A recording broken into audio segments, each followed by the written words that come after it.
Chers spéculateurs, bonjour et bienvenue dans cette vidéo hebdo du samedi dans laquelle je fête avec vous mes 40 ans en petite chemisette fleurie à l'île Maurice. Donc cette semaine, il y aura un gros cadeau dans la vidéo, suivez bien, vous verrez, c'est au milieu, à la fin je vous explique comment ça se passe. Deuxième chose, on va faire le point sur les cryptos et vous verrez que ce n'est pas parce qu'on est dans un bull market que forcément il faut se jeter sur tout ce qui bouge et que le Bitcoin n'est pour le moment pas du tout, mais de très très loin, pas l'opportunité à saisir pour profiter de cet éventuel bull market, mais qu'on va davantage s'orienter sur une deuxième crypto dont on fera le point.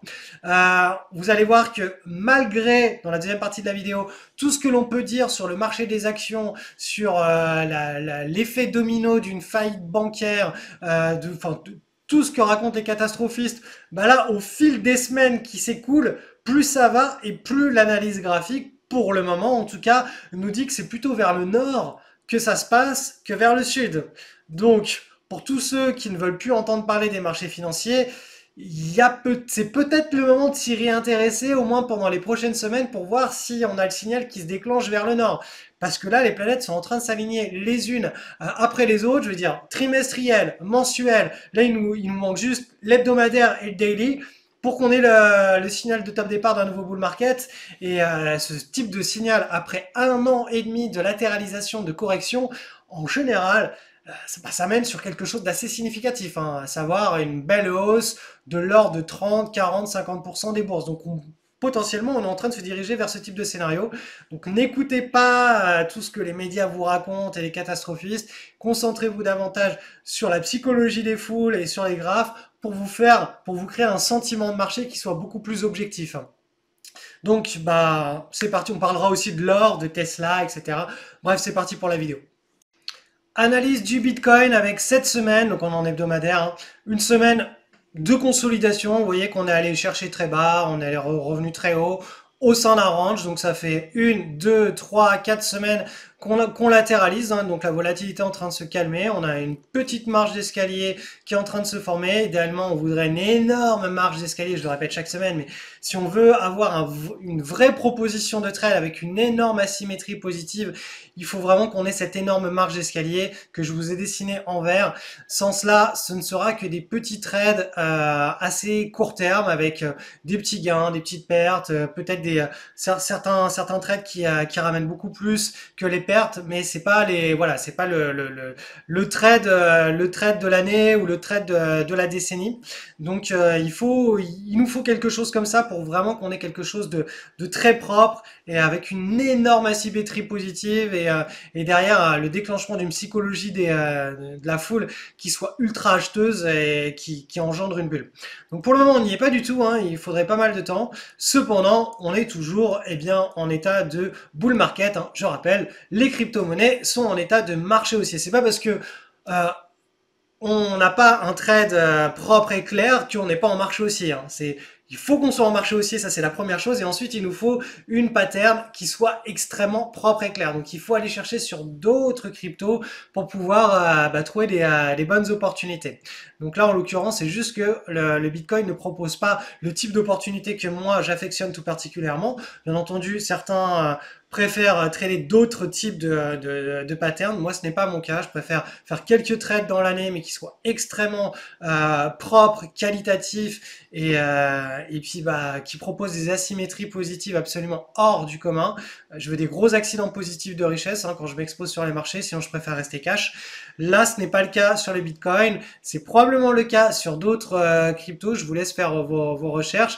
Mais c'est pas parce que je répète, c'est pas parce qu'on n'est pas, c'est pas parce qu'on n'a pas une opportunité sur le Bitcoin qu'on n'est pas sur un état de bull market, hein. Je le répète, le bull market, on y est depuis la semaine du 13 mars 2023. Donc voilà, rien de neuf, hein, sur le marché des cryptos.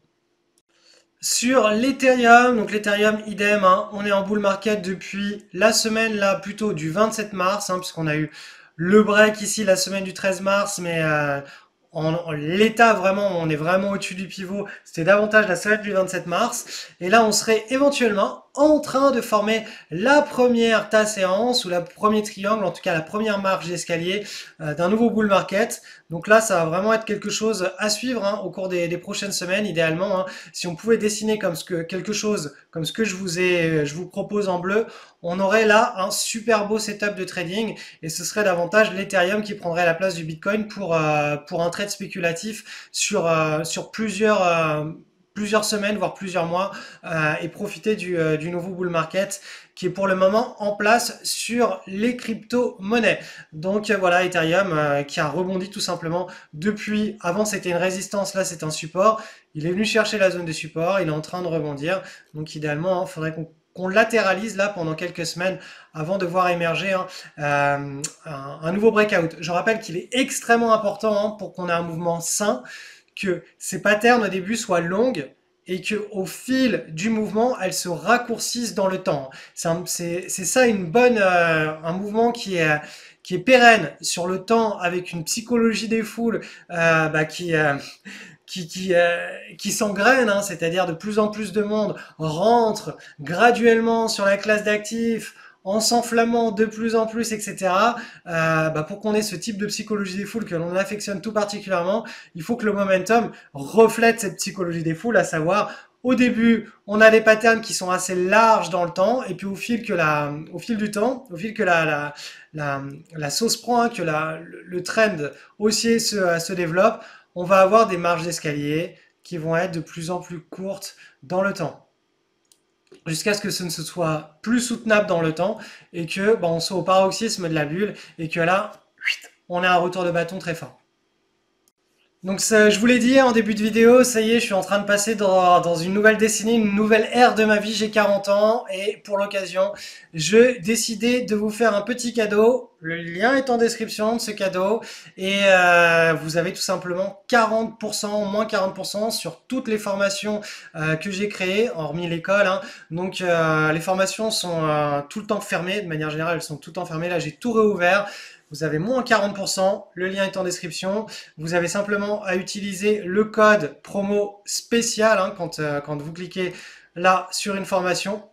Vous allez être redirigé vers un ticker, vous pouvez rentrer le code promo spécial et hop, ça vous calculera à moins 40%. Et vous pouvez aussi créer votre pack sur mesure hein, pour pouvoir bien compléter votre arsenal. Vous pouvez ajouter les formations qui vous plaisent et rentrer le code promo spécial ici. Donc ça, c'est jusqu'à lundi 8 mai, donc lundi à minuit, puisque je suis né le 8 mai, donc jusqu'à après-demain minuit pour pouvoir accéder à ce joli cadeau qui n'arrive qu'une fois par an. Analyse de l'or coté en euros. Donc cette semaine, on a un beau séquençage de rebonds. Donc là, pareil, hein, je vous invite à vous reporter sur la vidéo de la semaine dernière parce que j'ai beaucoup parlé de ces fameux doji qu'il faut aller valider sur une unité de temps inférieure et que quand ces doji arrivent sur une zone de support au sein d'un cycle haussier, eh bien en général, c'est que tout simplement on est sur un point d'inflexion et qu'on devrait rebondir. Donc là, c'est effectivement ce qui s'est passé, mais c'est pas un rebond qui va nous amener sur la lune en ligne droite. Hein. Là, vous le voyez, on est dans un séquençage où on a lancé le nouveau cycle haussier ici pendant la semaine du 13 mars 2023. Là, on est en train de consolider avant c'était une résistance, là c'est un support, dans ce qu'on devrait voir apparaître comme étant un petit triangle ou une petite séance de continuation de tendance. Et si ce scénario se met en place, ça pourra lancer sur un deuxième scénario qui est une vélocité qui s'accélère, un momentum qui s'accélère et avec des marges d'escalier de plus en plus courtes jusqu'à un climax run. Donc là, on est toujours dans la logique hein, du scénario attendu depuis des mois et des mois, même des années hein, sur l'or, à savoir, on est dans le nouveau cycle haussier sur l'or et c'est la classe d'actifs phare du moment en tout cas hein, pour moi en 2023, 2024 et peut-être 2025. C'est vraiment là-dessus qu'on aura un bull market assez clair quoi. C'est pas clairvoyant mais on voit vraiment les structures avec le momentum qui s'accélère, les marges d'escalier qui deviennent de plus en plus courtes, chose qu'on a eu à deux reprises sur les cryptos, hein, sur les bitcoins. Là, la clarté, la lisibilité de la psychologie des foules, elle est en train de se mettre en place davantage sur l'or et notamment l'or coté en euros. Allez, petit retour très rapide sur l'action Tesla, puisque j'en avais parlé la semaine précédente avec ce petit doji en hebdomadaire, où j'expliquais tout simplement que c'était le signe d'un potentiel point d'inflexion en formation et qu'il fallait regarder ça sur l'unité de temps inférieure pour une éventuelle prise de position. Donc je parlais d'un pyramidage en 3 étapes, une prise de position là, une prise de position sur la rupture de la résistance, et enfin la prise de position spéculative où là on est déjà enclenché dans un gros momentum fort qui serait beaucoup plus en 2024 si une contraction de la volatilité arrive. Donc bref, pour le moment on n'en est pas sur la troisième, on est juste sur la première. Donc la première, vous voyez ici on a ce petit point d'inflexion qui était potentiel avec le doji hebdomadaire. Et bien là, si je passe en journalier, ce que je vous avais dessiné, voilà, une espèce de double creux, et bien hop, ça y est, la séance de vendredi, le double creux ici a été déclenché. Donc tout simplement ici, c'est la zone de potentielle prise de position pour un premier jet en DCA sur Tesla. Vous savez, vous pouvez faire du DCA de manière anarchique ou vous pouvez faire du DCA à l'aide de l'analyse technique, à savoir à chaque fois qu'il y a un petit point d'inflexion qui se met en place suite à une baisse, et bien c'est le moment de renforcer ses positions et c'est exactement ce qui se passe sur Tesla. Donc là, d'un point de vue stratégique, si le scénario Tesla est bien celui que je vous ai dessiné, il y aura plus beaucoup de grosses baisses fortes sur Tesla. Je pense que ce serait potentiellement la dernière avant d'aller chercher la résistance, de la casser, d'aller chercher une nouvelle résistance et de la casser en 2025 et de rentrer dans un bull market assez significatif.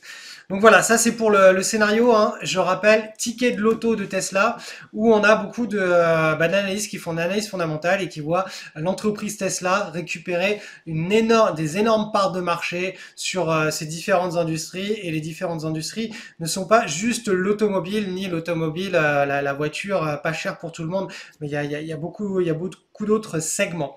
Donc je vous laisse faire vos analyses et faire vos recherches là-dessus. En tout cas, voilà, c'est intéressant parce que cette semaine, on est en plein sur un potentiel signal de DCA. On peut commencer éventuellement, pour ceux que ça intéresse, à initier une position sur cette action.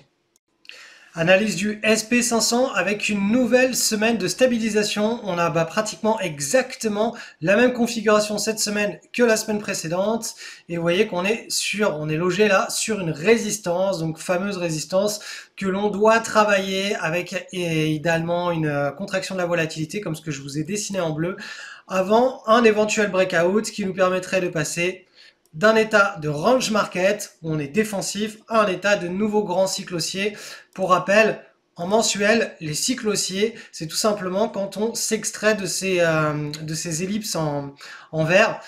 On est dans un état de range market, dès qu'on s'en extrait vers le haut, boum, on rentre sur le moyen terme dans des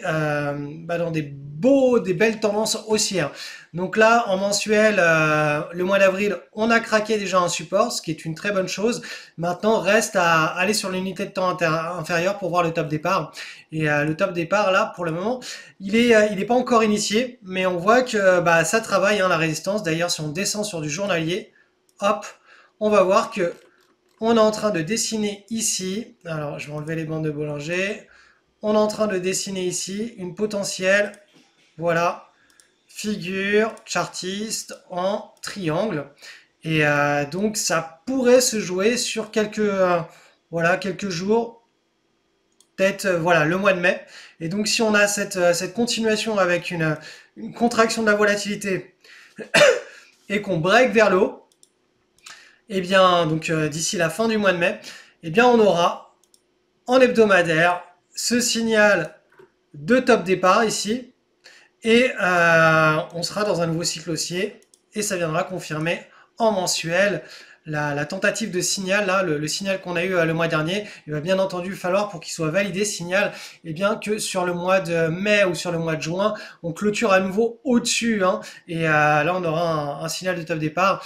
Et pour rappel, la vision à très long terme, parce que j'aime à la rappeler, c'est celle que l'on doit garder à l'esprit. En trimestriel, sur du très long terme, vous voyez, entre 2000 et janvier 2013, on était dans un range market, marché baissier, marché haussier, marché baissier, marché haussier.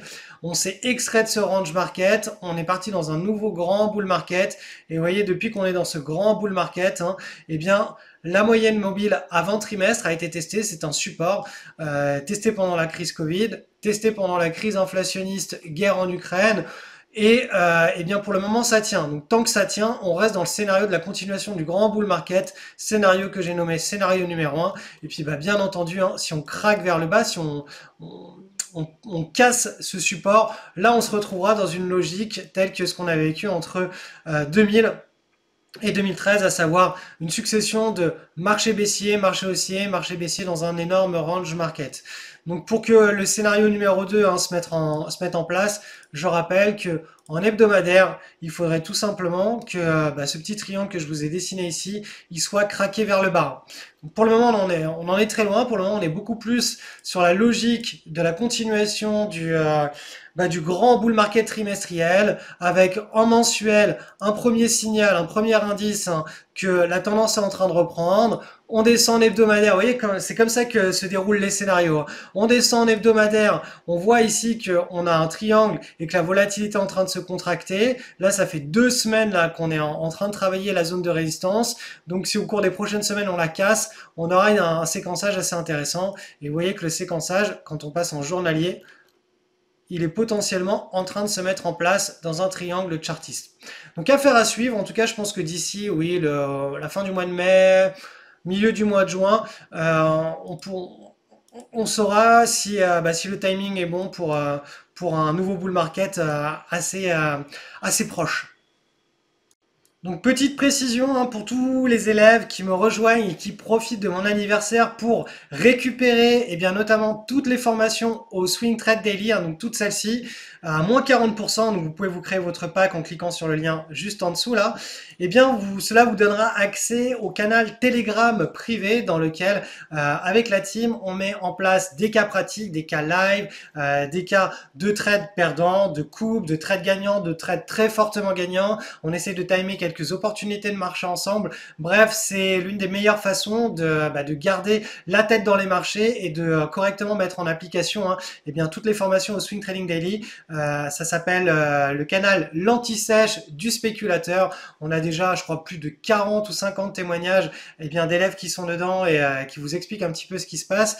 Donc voilà, si vous complétez votre pack de Swing Trading Daily avec les formations qui vous manquent, sachez que vous y avez accès. C'est un bonus, c'est gratuit uniquement pour tous les élèves qui sont en possession de ce pack.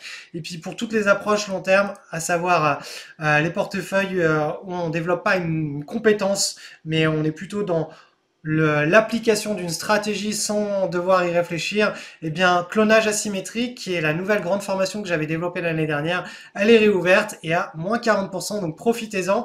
L'offre est valable pour mon anniversaire jusqu'à lundi 8 mai, donc ce lundi-là, à minuit, vous avez moins 40% et le lien est en description.